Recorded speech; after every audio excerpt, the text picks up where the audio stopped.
Essa semana, assunto demais, né? E um em cima do outro, a gente não sabe nem o que comentar, mas eu quero falar para vocês da nossa vinda a Washington, né? Uma equipe de senadores e deputados federais, senador Girão, senador Jorge Seife, deputado Nicolas, deputado Gaia, deputado Eduardo Bolsonaro, o deputado Altineu, deputado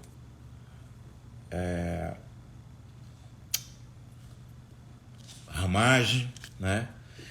E eu espero que eu não tenha esquecido aqui do nome de ninguém, e o nosso senador Girão, senador Girão. Nós viemos e tivemos uma agenda muito positiva, embora a mídia de esquerda, né, não fazem jornalismo, mas são militantes de esquerda, não é? Esse tipo de gente que chama o Ramage de movimento de resistência, tenta dar uma conotação negativa da nossa vinda aqui, não é? Mas muito pelo contrário, nós tivemos uma agenda muito positiva, viu, gente? Tivemos com deputados federais aqui, aguerridos, como nós temos aí no Brasil, tal qual esses que aqui vieram, para dar ciência do que de fato está acontecendo no Brasil. Nós tivemos na OEA, né? E na OEA nós colocamos, né, a Organização dos Estados Americanos, a situação que vive o Brasil hoje, né? Uma ditadura do judiciário, que segundo Rui Barbosa, a pior das ditaduras é a do judiciário, que contra ela ninguém pode recorrer e contra ela só Deus. E o Brasil vive essa ditadura. Hoje o país vive uma ditadura, o Brasil hoje vive, é um país que fez um cerco ideológico, né, com essa reforma, essa reforma tributária. Infelizmente, poderia ter caído no Senado, mas infelizmente, 5 senadores que se dizem de oposição, eu tenho que falar, né? Infelizmente, votaram com o governo. Eu nunca vi oposição, e na verdade eles sabem que não é uma reforma tributária, é um compêndio, na verdade, um compêndio ideológico para destruir o país, destruir a economia do país, sabe? Nós temos o IVA, o imposto mais alto do país, a carga tributária mais alta do mundo ali a tributação corre solta, na verdade, para formar uma casta que manda no país, que pisa no país, como é em Cuba, como é na China, como é na Venezuela, como é na Argentina, e você tem um outro país que dependa de cesta básica e de migalhas. Simples assim, não tem o que explicar, não tem desculpa.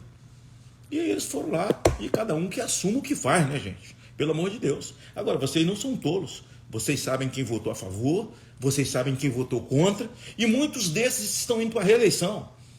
Muitos desses são candidatos a prefeito. Imagine essa gente governando.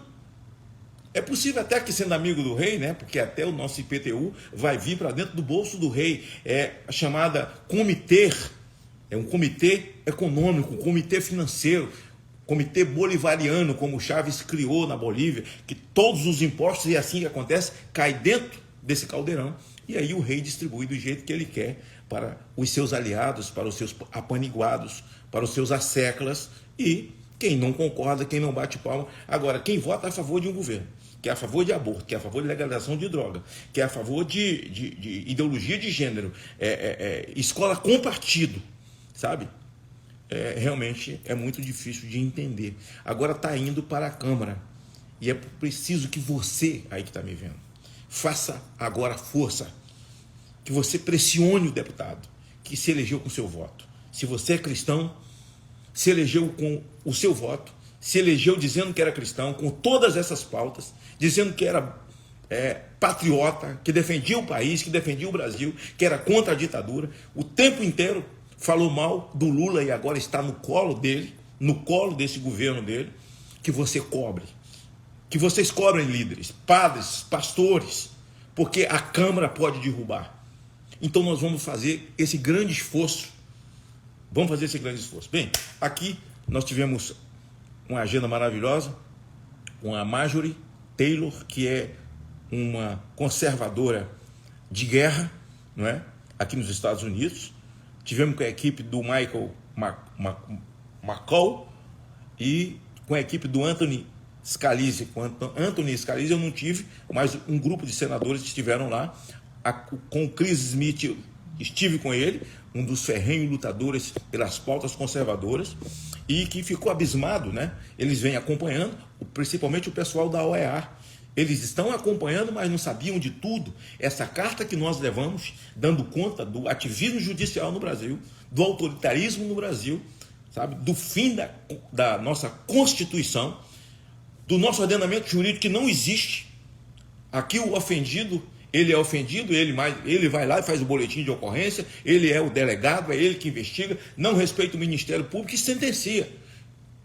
Eles não têm conhecimento num país, num total, em que pessoas inocentes, que não cometeram nenhum crime de terrorismo, elas estão tomando 17, 15, 10, 12 anos de cadeia, enquanto os marginais estão soltos e quem realmente comete crime não tem sido penalizado no Brasil.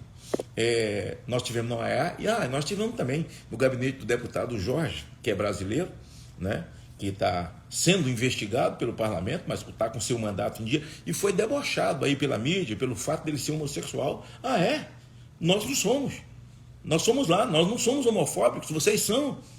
E o cara está sendo investigado, mas me diga, num país igual o nosso, quantos políticos não estão sendo investigados por corrupção, por lavagem de dinheiro? Quantos foram condenados e presos na Lava Jato e já estão soltos, estão dentro de casa? Mas ele falsificou o currículo dele na época da eleição, por isso está sendo investigado. O cara é investigado. Nós temos gente aí na Suprema Corte que falsificou também. Ou vocês esqueceram? Nós temos gente aí, cai ministros, você vai ver lá o currículo dos caras. Os caras falsificaram o currículo. Tem alguma coisa nova nisso? Claro que vocês sabem de tudo, mas fomos nós, né, que fomos lá. Então vocês estão desclassificando o rapaz. Os crimes que ele cometeu, ele responda. O que nós queremos é que ele leia a nossa carta em plenário. Ele está no gozo do mandato dele. Ele não está cassado. Ele não está cassado. Como tantos outros aí são investigados, não estão caçados, estão no mandato. Quando você está sendo perseguido por aquilo que você pensa, tem jornalista exilado. O Paulo, o Alan dos Santos, o Paulo Figueiredo, estão exilados. O povo está calado. Tentam nos amordaçar, tirar a nossa liberdade. E vocês não sabem de nada disso. Então nós viemos denunciar isso para o mundo. E denunciamos isso. E foi muito proveitoso para que o povo saiba, para que o mundo saiba do que está acontecendo no Brasil. Sem nenhum tipo de medo. E essa semana, o Senado vai estar em pauta. Esta semana, a proposta que reduz o poder monocrático de ministro do Supremo Tribunal Federal. A minha pergunta é, Pacheco, você vai se pronunciar? Porque o ministro Gilmar já disse que se passar no Senado, ele vai derrubar no mesmo momento. É assim? Nós não temos. Pelo amor de Deus, nós estamos vivendo numa ditadura do judiciário. Então nós tivemos toda essa agenda aqui, levamos a eles documento, todos eles tomaram conhecimento, o mundo vai tomando conhecimento, e depois tivemos o Nicolas dentro da ONU. O nosso menino prodígio, para mim, um dia será presidente do Brasil, e ele discursou na ONU, e falou das barbaridades que está acontecendo no Brasil. Defendeu as nossas pautas, falou contra o aborto, falou dos absurdos de termos hoje um descondenado governando o Brasil, falando bobagem de todo jeito. E tem outra coisa, Lula, tem outra coisa, cachaceiro, que é crime te chamar de cachaceiro. Lava tua boca para falar de Israel. Você não tem moral. Comparar Israel com Hamas, nenhuma palavra de solidariedade às famílias que tiveram seus filhos bebês degolados, com as mulheres estupradas. Israel foi atacado. Israel é um Estado democrático, onde as pessoas votam, onde tem eleição. O Hamas é um grupo terrorista e está tocando o terror no mundo inteiro. E abram o olho, junto com o Hezbollah. E outra coisa, hoje eu estava ouvindo o discurso de um dos líderes do Hezbollah falando sobre os homossexuais. Essa gente mata homossexual. Olha que paranoia, que doença. E esses aí no Brasil defendem essa gente. Quem é você, Lula? Nanico. O seu O seu orientador, o seu líder para assuntos internacionais é um nanico. Esse Celso Amorim, esse frouxo que deixou o índio da Bolívia tomar as instalações da Petrobras. E você quer comparar Israel ao Hamas? A Janja faz um vídeo, que ridículo. As primeiras damas do mundo, que mundo? Um mundo que bate palma por crime? Um mundo de governos totalitários?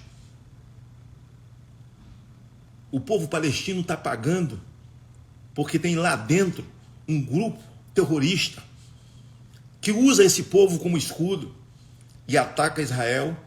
Israel não pode responder. Estamos vivendo nesse país, num país cristão, a maior nação católica do mundo, um país de evangélicos, de espíritas, e sendo obrigados a ouvir esse tipo de discurso de um governo onde a maioria dos ministros são investigados. Maioria.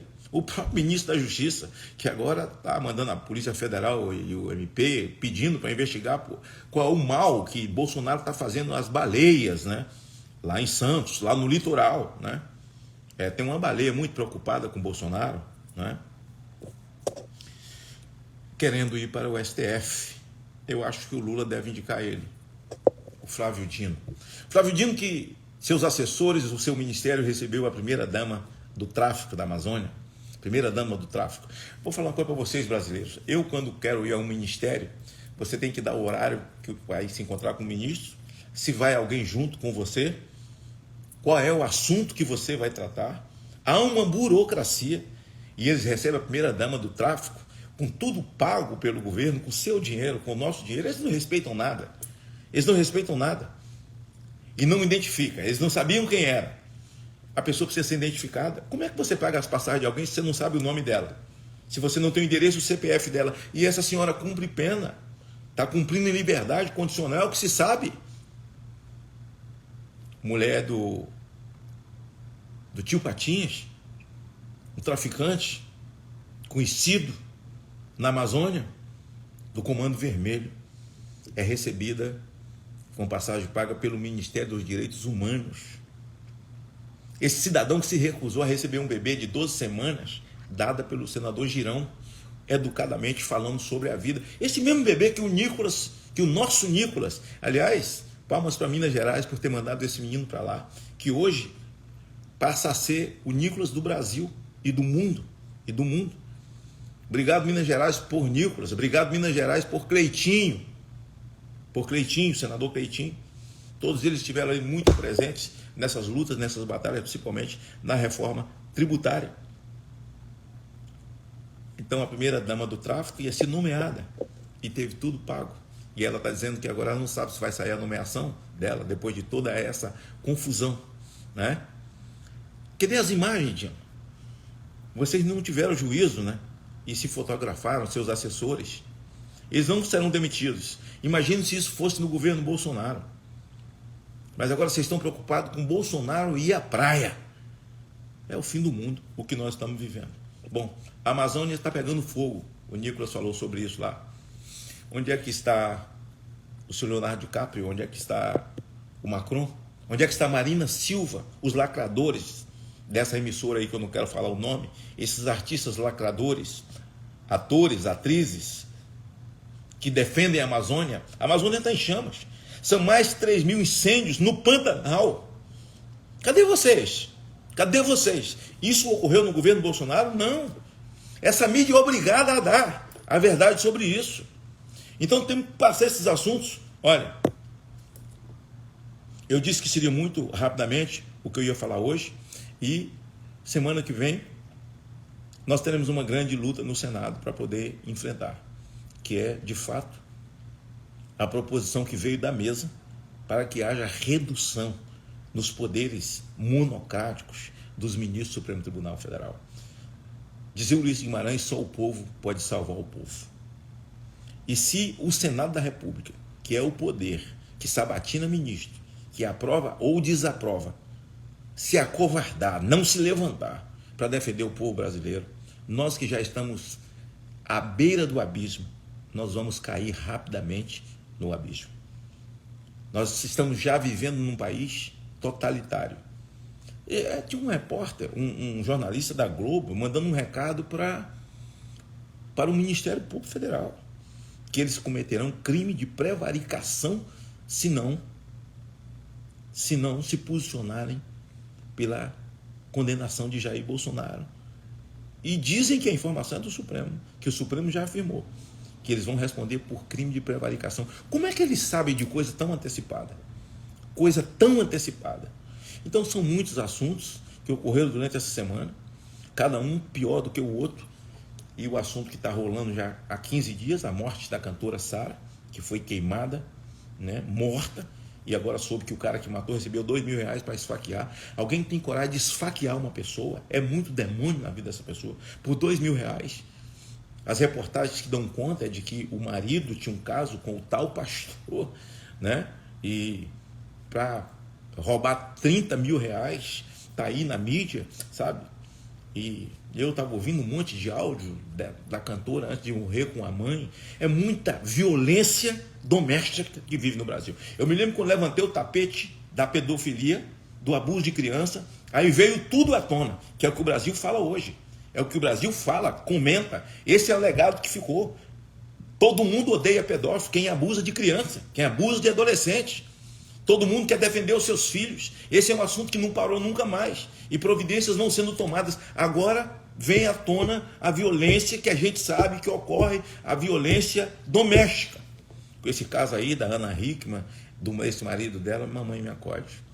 Que coisa terrível. É preciso instalar rapidamente uma CPI, né, que é mais rápida, sabe, para investigar violência doméstica, para que essas mulheres tenham condição de falar e esses marginais sejam ouvidos, expostos e devidamente punidos. O cara que tem coragem de praticar violência contra uma mulher, sabe, e ela fica intimidada atrás de 4 paredes, sem ter para quem gritar, sem ter coragem de fazer uma denúncia, sabe? E aquelas que fazem a denúncia e vai lá e pega, depois da sua denúncia, do seu boletim de ocorrência, uma medida protetiva. Se vai tirar a medida protetiva, antigamente podia tirar. Morria no dia seguinte. E assim sucessivamente. É preciso que haja essa coragem, que essa coisa ocorrida aí com a Ana Hickman, essa coisa ocorrida com a cantora Sara, que é de uma barbaridade que dá vontade de vomitar, sabe? E a mente viaja que os instintos mais primitivos em mim, eles acontecem com o abuso de criança. É preciso realmente se fazer uma CPI para tudo isso. Acho que nós temos uma semana muito quente em Brasília, para a gente poder tomar uma série de medidas, e acho que essa violência doméstica mexeu com todo mundo, sabe? Tem mexido com todo mundo. Tenho certeza que o Senado vai tomar uma providência, sabe? Tenho certeza.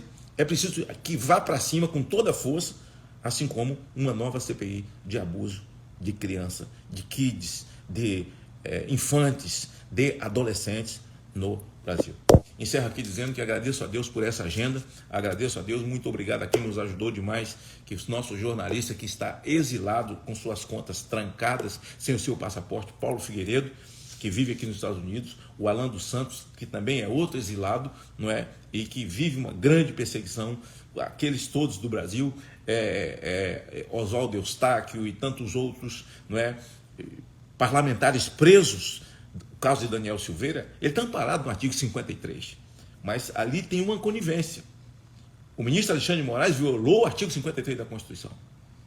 Violou e mandou a violação para a Câmara. Mas quem votou foi a Câmara. Eu quero ver se vocês vão fazer a mesma coisa agora com a reforma tributária. Se vão se curvar. Se vão se curvar. É hora de se redimir com a sociedade que deu o voto para que vocês estivessem aí. Gente, fique com Deus. Beijo no coração de todos vocês.